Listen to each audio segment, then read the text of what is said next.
نزل من هنا وقفل باب الشقة وراه، ولقيتني داخلة لحبيب الأوضة. لقيته واقف وبيضحك لي جدا. رحت مقربة منه، راح واخدني في حضنه. خدني في حضنه جامد.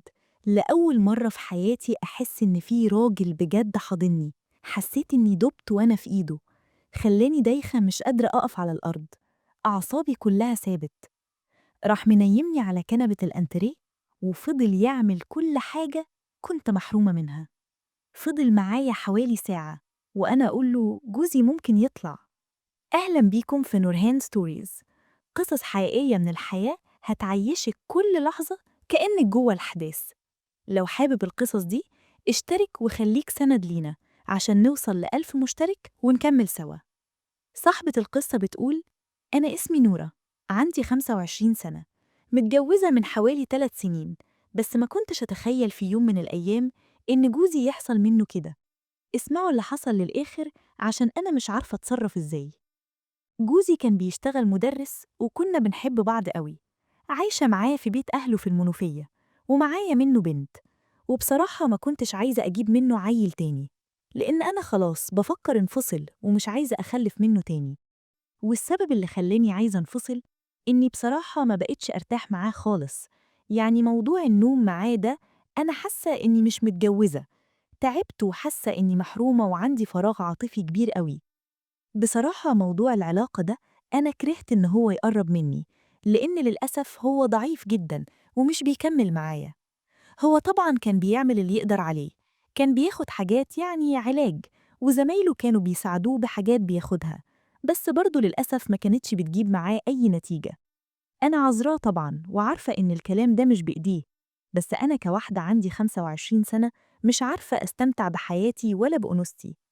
الحمد لله، أنا جميلة جدًا وجسمي حلو أوي، لدرجة إني باشوف الكلام ده وأنا ماشية في الشارع في نظرات الناس، وأنا معدية من جنب حد أسمع معاكسة على طول. حتى في البيئة اللي حواليا بالاحظ ده في نظراتهم ليا والكلام اللي بيتقال لي. أنا مستحملة ال3 سنين دول مع جوزي بالعافية، بس خلاص مش قادرة، لدرجة إني بقيت أحاول أعمل اكتفاء لنفسي. بقيت أدخل أتفرج على النت وأشوف أفلام أول ما جوزي ينزل، ولما أتفرج على فيلم أتمنى نفسي أكون مكان اللي في الفيلم دي وأقول يا بختها. نفسي في مرة أعيش الإحساس بتاعها ده مرة واحدة بس. من كتر ما تعبت رحت صارحت جوزي وقلت له: أنا خلاص بصراحة مش قادرة ومش مرتاحة، أنا تعبت قوي من الوضع ده. راح سكت كده وقال لي: طيب بس اصبري عليا شوية واديني فرصة وأنا هحاول أشوف حل للموضوع ده، بس بلاش موضوع الطلاق عشان خاطر بنتنا. قلت له: ما انت أخدت فرص كتير، عملت بيها إيه؟ أنا جبت آخري خلاص، بجد مش قادرة أعيش. قال لي: عموما أنا ما أقدرش أستغنى عنك، اديني بس فرصة وأنا بجد هحاول أحل الموضوع ده. قلت له: خلاص ماشي. ساعتها كنا في شهر 10 تقريبا. المهم لقيت الأسبوع اللي بعده يوم الخميس بيكلمني وبيقول لي إن واحد صاحبه ومراته هييجوا عندنا عشان أعزمهم. قلت له: أنت من إمتى أصلا وأنت بتعزم حد في البيت عندنا؟ قال لي: أصل هم قبل كده كانوا عزموني فأنا عاوز أعزمهم يعني وكده. قلت له: خلاص مفيش مشكلة، أنا هحضر لهم عزومة كويسة تشرفك. وفعلا جه اليوم اللي هو يوم الخميس اللي الناس جاية فيه. جوزي رجع من الشغل ساعتها بدري قبل ما هم ييجوا، لقاني مروقة الشقة ومظبطة الدنيا على سنجة 10. فسألته: الناس هتيجي على إمتى؟ قال لي: الناس هتيجي على الساعة 6 كده. وعلى الساعة 5 لقيت حد بيكلم جوزي في التليفون وبيقول له: طيب أنا خلاص هنزلك دلوقتي. جوزي نزل من هنا ومفيش 5 دقايق لقيت الجرس بيرن تاني. رحت فتحت، بس ساعتها كنت بشعري. كنت بحسب جوزي بس هو اللي على الباب، ما كنتش أعرف إن جوزي جاي هو وصاحبه ومراته. بس طبعا كلهم شافوني وأنا بشعري. رحت دخلت بسرعة ألبس طرحة وخرجت قعدت معاهم ورحبت بيهم. بس وأنا واقفة بجهز الأكل قلت في بالي: آدي الرجالة يا بلاش، لأن ما شاء الله صاحبه ده طول بعرض وداخل بهبته ولبسه الجميل. المهم حطيت الأكل على السفرة وقعدنا ناكل كلنا. جوزي بقى عرفني عليهم وقال إن ده صاحبه كان شغال معاه في الشغل من زمان. قعدت طبعا وأنا باكل أقول: طب وإيه اللي فكروا بيه دلوقتي وخليه يعزمه في البيت؟ أنا مالي بقى. قعدنا نتكلم بعد ما اتعرفنا على بعض، بس وإحنا بناكل حسيت إن صاحب جوزي بياكل وهو عينه عليا ومركز معايا قوي، مع إن مراته جنبه بس مش واخدة بالها. ساعتها توترت جدا حتى معرفتش آكل. بعد ما خلصنا أكل قمنا قعدنا جوه في الصالون. جوزي قام عليح كده ومبرق لي وراح ندهلي عليا، فرحت له. فقال لي أنا هنزل أشتري شوية حاجات ومشروبات لزوم القعدة يعني وكده. قلت له تمام ماشي. جوزي نزل من هنا ومرات صاحبه دخلت الحمام، فبقيت أنا وصاحب جوزي بس لوحدنا في الصالون. لقيته بيقول لي اللي مختار ألوان الشقة دي ذوقه حلو جدا. قلت له على فكرة أنا اللي مختارة كل الألوان اللي انت شايفها دي، سواء العفش أو ألوان الشقة. قال لي ذوقك حلو قوي. يا بخت جوزك بيكي. أنا لو أعرف إني أكون مرتاح نفسيا هنا كده كنت طلبت منه إن هو يجيبني عندكم من زمان قوي. فأنا بقول له يعني الشقة عجبتك؟ قال لي بصراحة ألوان الشقة وحاجة تانية. قلت له إيه هي الحاجة التانية اللي عجبتك؟ طبعا ملحقش يرد عليا، كانت مراته خرجت من الحمام من جوه، وأنا بصراحة هتجنن وأعرف إيه اللي عجبه تاني. المهم مشي وجوزي دخل نام. ولما روقت الشقة ودخلت عشان أنام جنب جوزي، أنا متعودة على طول أول ما جوزي يدخل ينام أقعد جنبه وأمسك الموبايل شوية أشوف الدنيا فيها إيه. وأنا نايمة جنب جوزي وفاتحة الفيس وأنا بقلب فيه، لقيت صاحب جوزي ظهر لي في الأصدقاء المقترحين، ومعرفش إزاي بصراحة. قلت أفكر أبعت له طلب صداقة ولا لأ، فقفلت على الحساب بتاعه وقعدت أتفرج على الصور بتاعته، وبصراحة أعجبت بيه جدا. رحت بعت له رسالة بس من غير ما أبعت له طلب صداقة.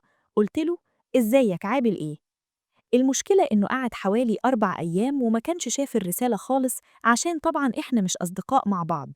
في اليوم الخامس لقيته رد عليا قال لي الحمد لله مين؟ قلت له طبعا عشان أنا مش حاطة صورة وإنت مش هتعرفني. قلت له فكر بس كده شوية. قال لي والله أنا مش فاكر، معلش ممكن تقولي لي أنت مين؟ قلت له اللي عجبك ذوقك في ألوان الشقة قبل كده. قال لي عرفتي الأكاونت بتاعي إزاي؟ قلت له ظهر لي في الأصدقاء المقترحين، وأنا بعتلك مخصوص بقى عشان أعرف إيه اللي عجبك تاني غير ألوان الشقة وإنت ما قلتليش عليه. قال لي طيب معلش عشان أنا بس في الشغل دلوقتي ومروح، لما أوصل البيت كده وأكون براحتي هكلمك. قلت له بس أهم حاجة اوعى تقول لجوزي أي حاجة، جوزي ما يعرفش إني بكلمك عشان ما يعمليش مشكلة. قال لي لأ ما تقلقيش. وفعلا آخر يوم سمعت صوت رسالة، ففتحت لقيته بعت لي الحاجة التانية اللي كانت عجباني هي انتي. سكت ومعرفتش أقوله إيه خالص. كنت فرحانة قوي ساعتها، بس طبعا مرضتش أبين له أو أعرفه إني فرحانة بكلمته دي. قلت له متشكرة جدا كلك ذوق، وفضلنا نتكلم كل يوم لمدة حوالي شهر وجوزي ما يعرفش أي حاجة. وفي وسط الكلام قال لي انت شكلك بنت ناس وطيبة وبنت حلال، وأنا عاوز أقولك على حاجة. قلت له خير، حاجة إيه اللي انت عاوز تقولها لي؟ قال لي على فكرة جوزك حكيلي على كل المشاكل اللي بينك وبينه. قلت له مشاكل زي إيه؟ يعني إيه المشاكل اللي قالك عليها دي؟ قال لي انت آخر فترة كنتي طالبة منه إنك تتطلقي صح؟ قلت له آه صح، بس إزاي أصلا يحكي لك حاجة زي كده يعني؟ قال لي على فكرة هو السبب في إننا نكون قريبين من بعض دلوقتي. قلت له أنا مش فاهمة حاجة، أنت بتقول إيه؟ يعني إزاي هو السبب في إننا نبقى قريبين من بعض؟ أنا مش فاهمة دي. قال لي بصراحة جوزك طلب مني حاجات ما ينفعش إني أقولها لك بصراحة، بس أنا لما دخلت بيتك واتعرفت عليكي وعرفت شخصيتك حسيت إنك ما تستاهليش اللي هو بيعمله معاكي. قلت له طيب ما تقولي طلب منك إيه؟ عرفني. مرضيش يقولي، وقال لي باختصار كده جوزك مش راجل، وأنا مش هتكلم أكتر من كده. عايزة تفهمي افهمي، بس أنا مش هتكلم أكتر من كده. المهم عندي دلوقتي إن أنا اتعرفت عليكي وبقيت أفكر فيكي. قلت له طيب ومراتك اللي كانت معاك دي؟ قال لي دي أصلا مش مراتي، دي واحدة كانت جاية تقضي اليوم معانا، وأنا أصلا مش متجوز. قلت له خلاص ماشي. ومن ساعتها وهو كبر في نظري قوي بعد ما صارحني وقال لي على كل حاجة، وجوزي كمان نزل من نظري قوي، لدرجة إني خلاص ما بقيتش شايفاه ولا بقيت أعمل له أي حساب في أي حاجة. وفضلنا نتكلم أنا وصاحب جوزي على النت وفي التليفون حوالي 5 شهور، وجوزي ما يعرفش إن في بينا أي حاجة، لدرجة إننا بقينا نحب بعض جدا، وأنا اتعلقت بيه قوي وبقيت أتمناه هو اللي يكون جوزي. حسيت إنه مالي عيني قوي، فلقيته بيقول لي على فكرة أنا شكلي هوافق على طلب جوزك مني أول مرة. قلت له أخيرا بقى هتقولي كان طالب منك إيه؟ قال لي كان طالب إننا نكون سوا. قلت له يعني إيه نكون سوا؟ قال لي يعني كده، عاوزني أكون معاكي وهو كان هيسيب لنا البيت شوية، وبعد كده لما أنا أرن عليه يطلع. قلت له هو طلب منك كده؟ قال لي بس بصراحة لما حبيتك نفسي فعلا أكون معاكي. قال لي عاوزاكي تعملي اللي هقولك عليه بالحرف. قلت له ماشي، أعمل إيه؟ قال لي كام يوم اللي هيجوا دول عاوزك تشتكي منه وتعرفيه إنك مش مرتاحة وإنك خلاص هتطلقي منه، وأنا من الناحية التانية هقنعه إن أنا موافق إني آجي عندكم وكده، وحاول أقوله إن أنا يعني هكون مع مراتك وكده، وأشوف هيقولي إيه. قلت له خلاص ماشي، وفعلا بقيت أختلق معاه المشاكل وأطلب منه الطلاق، وخلاص هددته إن أنا هسيب البيت وأمشي لمدة 3 أيام. فضلت أعمل الكلام ده، لقيت صاحب جوزي بعتلي بيقولي إنه هو كلم جوزي وجوزي وافق إنه يجي عندنا. وبعد 5 أيام لقيت جوزي بيقولي فاكرة صاحبي اللي أنا كنت عازمه عندنا قبل كده؟ قلت له ماله؟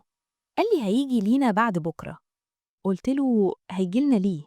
قال لي عشان أنا مش بفهم في الدش وكده، وفي قنوات عاوزها يشغلها لي عشان بتاعة الكورة وكده، عشان أتفرج على الماتشات يعني. قلت له ماشي. طبعا أنا فهمت اللي فيها وعرفت هو بيقول كده ليه. وجه يوم الخميس اللي حبيبي هيجيلي فيه، وجوزي فاكر إني معرفش أي حاجة، بس هو اللي طلع مغفل وضحكنا عليه أنا وصاحبه. وصاحب جوزي اللي هو خلاص بقى حبيبي جه عندنا كانت الساعة 5 المغرب. المهم دخلوا قعدوا مع بعض في الأوضة اللي فيها التلفزيون، وبعدها بربع ساعة لقيت جوزي فارج بيقولي في حاجات عاوز أشتريها للدش وكده، فهنزل أشتريها من تحت. قلت له تمام، ما تتأخرش بقى. فعملت عبيطة وقلت له طيب وصاحبك هتسيبه هنا؟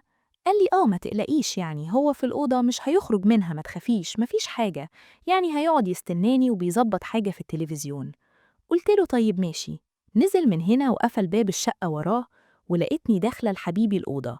لقيته واقف وبيضحك لي جدا. رحت مقربة منه وراح واخدني في حضنه.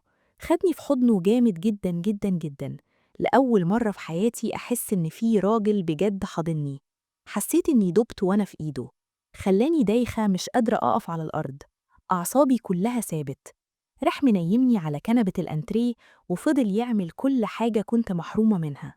فضل معايا حوالي ساعة، وأنا أقول له جوزي ممكن يطلع. قال لي ما تخافيش، مش هيطلع إلا لما اتصل بيه ورن عليه. بس بصراحة حسيت لأول مرة بأنوثتي، أول مرة أحس إني فعلا ما كنتش متجوزة، أول مرة أعيش الإحساس ده واستمتع بيه جدا. بعد ما خلاص فقدت الأمل، بعد ما خلصنا قمت أخدت دش كده وغيرت هدومي. كان هو رن على جوزي وجوزي طلع ودخل الأوضة، قعد معاه، وبعدها بساعة مشي. أنا دخلت نمت لأني كنت خلاص مش قادرة أقف، جسمي كله كان همدان قوي. وفضلنا نتكلم تاني يوم على النت، ولقيتني بقوله أنا ما أقدرش أستغنى عنك، أنت لازم تيجي عندنا على طول، معرفش إزاي لازم تتصرف، أنا حاسة إني أدمنتك. وفعلا بقى يظبط مع جوزي ويجيلي كده كل 10 أيام ساعة لحد النهاردة. وده اللي بقى مصبرني على جوزي وما بقتش أطلب منه الطلاق، بعد ما جوزي افتكر إني صالحته. بس جوزي شايف إني ما طلبتش أطلق عشان خاطر بنتنا. بس أنا بيجي عليا أوقات أحس اللي أنا فيه ده غلط وما ينفعش إنه يحصل. وفي نفس الوقت صاحب جوزي لو ما جاليش بحس إني هتجنن، لأني اتعودت عليه قوي وما بقتش أفتح إلا معاه وفي حضنه، لأنه بقى يعمل كل حاجة معايا. هو اللي محسسني إني متجوزة. أنا دلوقتي عشان أمشي صح بفكر أطلب الطلاق من جوزي وأطلب من صاحبه إنه يتجوزني. بس قبل ما أعمل كده، اللي شايف إن اللي بعمله ده غلط وصاحب جوزي هيرفض يتجوزني يعمل إعجاب على الفيديو ده، واللي عنده نصيحة من غير أي تجريح يكتبها في التعليقات، لأن كلنا ممكن نغلط، بس المهم نفوق قبل فوات الأوان. مستنية تعليقاتكم وهقراها بنفسي، وهعمل بكل النصايح اللي هتقولولي عليها. كانت معكم نورهان ستوريز، مع السلامة.